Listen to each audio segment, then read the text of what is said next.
Diwali vacation દરમિયાન Ektanagar statue of unity ખાતે દેશ વિદેશના પ્રવાસીઓની સંખ્યામાં વધારો થયો છે। સરદાર પટેલની 150મી જન્મ જયંતિએ રાષ્ટ્રીય એકતા દિવસની તડામાર તૈયારીઓ, લાઇટિંગ, શણગાર વચ્ચે દેશ વિદેશથી આવેલા પર્યટકો એકતાનગરના સૌંદર્ય અને ઊભી કરાયેલ વ્યવસ્થાથી ખુશ જોવા મળ્યા છે।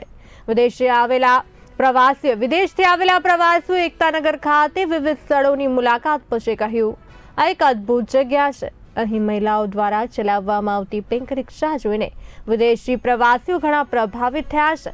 ગુજરાતના વિવિધ જિલ્લાથી આવેલા મુસાફરોએ પણ અહીંની વ્યવસ્થાપન ખૂબ જ સરસ છે તેવું જણાવ્યું।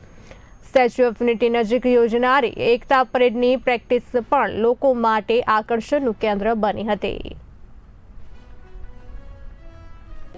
મોદી સાહેબે બહુ જ બ્યુટીફુલ બનાવ્યું છે, સ્પેશિયલી આ સ્ટેચ્યુ ઓફ યુનિટી છે।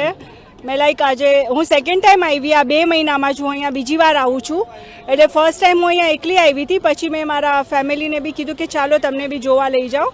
તો અમને એટલું ગમ્યું, અહીંયા એટલી બધી એક્ટિવિટીઝ ને છે। સ્પેશિયલી મને ઓલો લેડીઝને જે મોદીજીએ રિક્ષા કોન્સેપ્ટ કર્યો છે એ one of my favourite, really I appreciate કે એમને લેડીઝ માટે એટલું બધું ડિટેલમાં જઈને એમણે થિંક કર્યું છે બધું।